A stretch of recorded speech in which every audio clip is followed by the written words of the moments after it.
Alaikum. Salut tout le monde.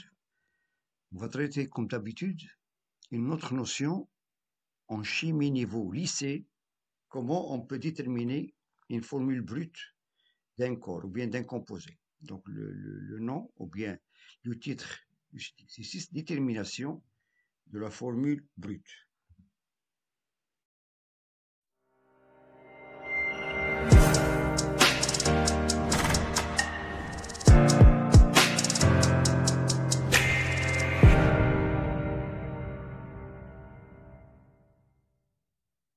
Donc l'exercice, un alcane a pour masse molaire de 58 grammes par mol.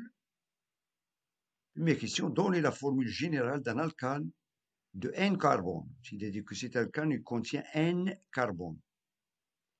Deuxièmement, exprimer la masse molaire d'un alcane en fonction de petit n. Troisièmement, déterminer N pour que l'alcane étudié et en déduire sa formule brute. Quatrièmement, rechercher tous les isomères et les nommer. Donc, les données de cet exercice, on a la masse atomique, molaire atomique du carbone sur 12 grammes par mol et la masse atomique molaire de l'hydrogène est de 1 gramme par mol. Bien. Commençons par la première question. Donnez la formule générale d'un alcane de N carbone. Voilà.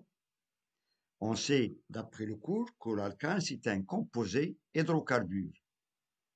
Cela veut dire qu'il est composé des atomes de carbone et des atomes d'hydrogène.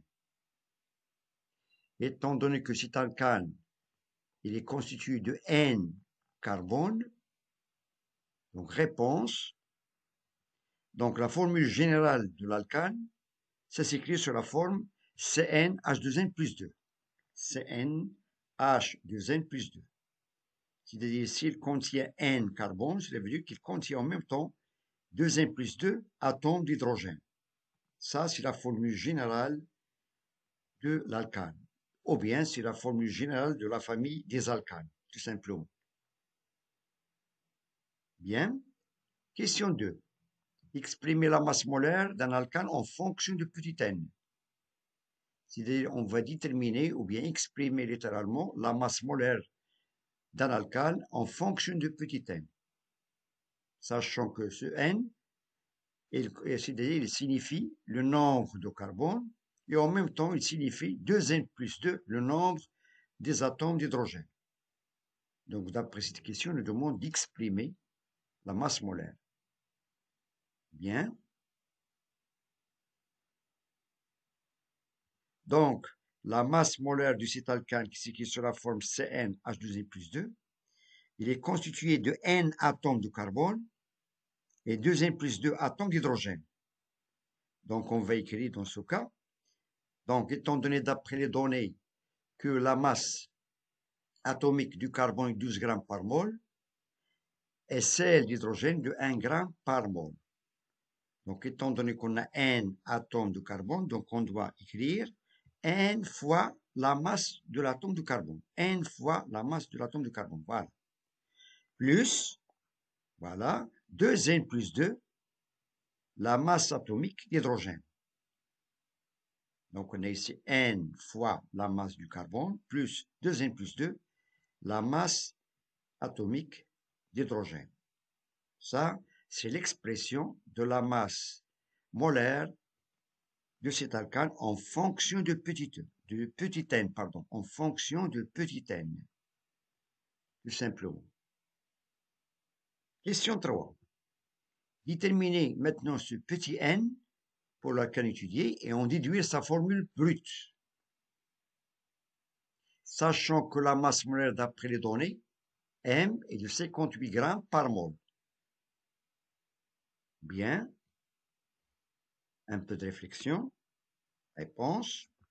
Donc, on a ici la masse molaire de cet alcane est donnée d'après l'exercice de 58 grammes par mol.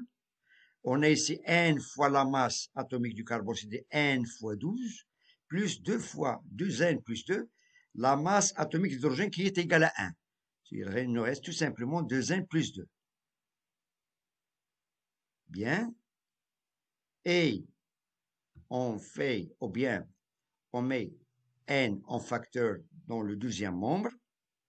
Et on trouve qu'on a ici 12N plus 2N, ça fait 14N plus 2. Voilà, on a 58 qui est égal à 14N plus 2. On a ici 2N, 12N plus 2N. Ça fait 14N. Il nous reste ce petit 2. Et on fait passer ce 2 dans le premier membre et il nous reste 56. Voilà. 58 moins 2 qui est égal à 14N. Cela veut dire que, voilà, 56 est égal à 14N. 56 est égal à 14N, d'où on a N est égal à 4. C'est-à-dire, dans cet alcane, il y a 4 atomes du carbone et bien sûr 10 atomes d'hydrogène. C'est-à-dire 2 fois 4, ça fait 8, plus 2, ça fait 10. D'où on a la formule brute de cet alcane. Ça s'écrit sur la forme C4H10, on peut le nommer, c'est le butane. C4H10, c'est tout simplement le butane. Donc, il est constitué de 4 atomes de carbone et 10 atomes d'hydrogène. Bien. Il nous reste maintenant la dernière question. Petit 4, rechercher tous les isomères et les nommer. C'est-à-dire les isomères de cette formule brute, de cet alcane. Bien, un peu de réflexion. Bien, d'après la réponse de la question 4, on a trouvé que N est égal à 4. C'est tout simplement le butane. Voilà, et ça, c'est sa formule brute. Il constitue 4 atomes du carbone et 10 atomes d'hydrogène. Donc, pour donner les formules développées de cet alcane, on va commencer par la formule la plus simple. Étant donné que le carbone, il forme 4 liaisons covalentes, soit 4 liaisons covalentes simples, ou bien 2 liaisons covalentes doubles, ou bien une liaison covalente simple et une liaison covalente triple. Dans l'ensemble, ils font toujours 4 liaisons covalentes. Par contre, l'hydrogène, il nous donne tout simplement une liaison simple. Voilà. Donc, la formule développée de cet alcane est tout simplement, on a ici C, c'est-à-dire la chaîne linéaire. Donc, on peut compter ici, on a 4 atomes d'hydrogène, 8 et 10. Et on a 4 atomes de carbone. Ça, c'est la formule développée de cet alcane.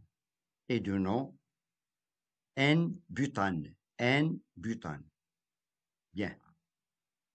Donc, le deuxième, ou bien la deuxième formule développée de même alcane, c'est écrit sur la forme.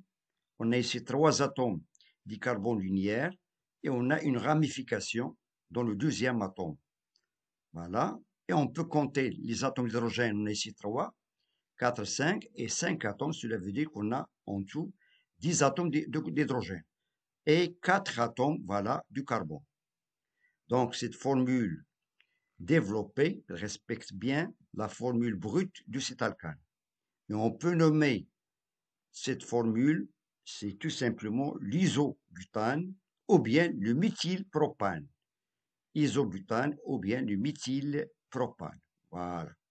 Ce sont les deux isomères de cet alcane. Voilà. Donc ça, c'est la réponse de la dernière question, question 4. Donc, je vous remercie de votre attention. Bon courage et à très bientôt.